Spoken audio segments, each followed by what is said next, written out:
Spire, merci d'être avec nous à Grenoble pour cette 9e édition du Street Art Fest Grenoble-Alpes.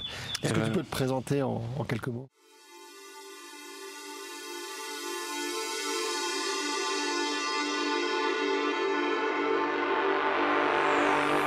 Merci pour l'invitation. Du coup, je m'appelle Corentin, mon pseudo de peintre c'est Spire et je viens de Belgique, Bruxelles. Tu as commencé par le graffiti ou plus académique? Vite fait, ouais, des lettrages et des trucs comme ça. Par chance, j'ai vite arrêté les lettrages parce qu'ils étaient vraiment pourris. J'ai commencé à mettre des persos dans mes lettrages et puis je me suis assez vite rendu compte que je préférais faire les persos que les lettres. Et puis j'ai fait énormément de portraits pendant un bon paquet d'années et puis maintenant je fais plus des scènes et des fresques un peu plus complètes, quoi.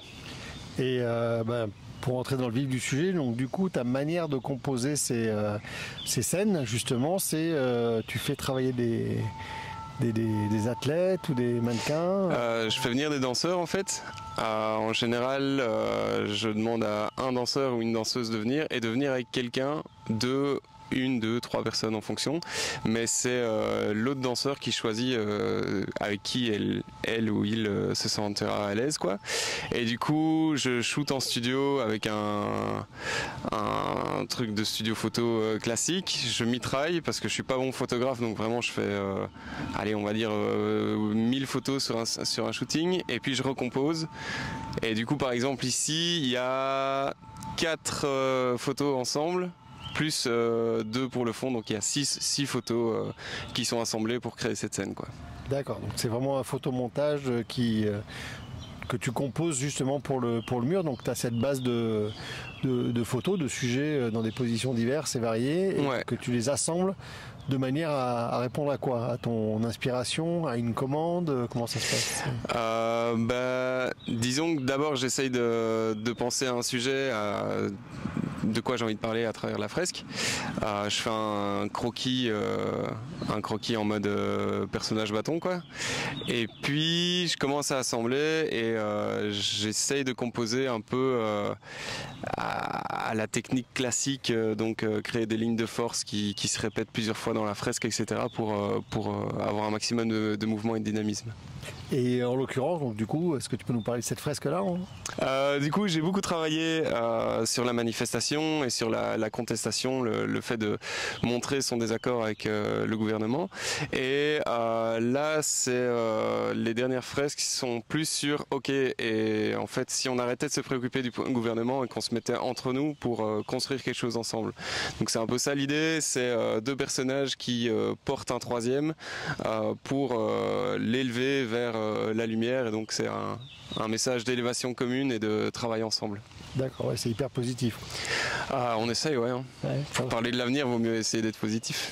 C'est cool, parce que là on est dans le domaine universitaire de Grenoble, hein, sur la ville de Saint-Martin-d'Air, et donc c'est vrai que sur un des bâtiments du Crous, c'est vraiment là où sont logés les étudiants qui viennent pour entre quelques années jusqu'à 5 ans pour ceux qui font des grandes études, des longues études. Ouais. Et donc du coup, voilà, c'est un message qui leur est particulièrement dédié. C'est dédié à n'importe qui en fait. Donc oui, les protagonistes que j'ai en général, c'est des personnes assez jeunes, etc. Vu que c'est eux qui vont construire l'avenir et le futur. Maintenant, peu importe l'âge que tu as, tu peux être actif dans le bien commun et participer à ce mouvement d'élévation commune, quoi. D'accord. Et techniquement parlant, comment est-ce que tu définirais ta peinture, ce style de peinture? J'aime pas du tout la définir. C'est une bonne réponse. C'est une bonne réponse. J'aime pas trop les étiquettes et les castes. J'essaie justement de pas être dans une seule boîte et de travailler dans plusieurs boîtes. Donc, pour le festival, en tout cas, en tant que directeur artistique du festival, c'est génial parce que ça nous permet de faire la démonstration qu'il y a plein de manières de faire du street art. Ouais. Et au même titre qu'on invite des Espagnols qui sont plutôt dans l'impressionnisme, toi, il y a une partie de cet esprit qui transparaît dans ton travail, mais c'est vraiment un style unique avec des parties très très précises, d'autres justement où tu vas chercher à flouter, à faire amplifier le mouvement, et donc on se rapproche d'une peinture plutôt, on va dire, presque académique, avec un twist vraiment. En fait, j'ai une grosse influence peinture classique. J'adore ça en fait, leur manière de composer, leur manière de travailler à la lumière, etc. Il y a un truc qui est hallucinant dans leur taf. Après, fatalement, j'essaye d'avoir un langage qui est contemporain, et donc j'essaye de faire un mix des deux. Et aussi d'un point de vue thématique, comme je parle beaucoup de lutte sociale et de défendre des valeurs, etc. Prendre comme référence l'art classique, c'est aussi marquer un lien avec l'histoire et dire que l'histoire de notre société elle est jalonnée par des luttes sociales, et que si on est fier de la Révolution française, on peut tout autant être fier des révolutions actuelles qui continuent à se battre pour nos droits, etc. Donc les références à l'art classique sont pas uniquement dans le style, mais aussi dans la thématique et dans le message complet de l'œuvre, quoi. Écoute, c'est parfait. Merci d'avoir accepté l'invitation et de nous honorer de cette fresque incroyable. Merci. Et tout est dit.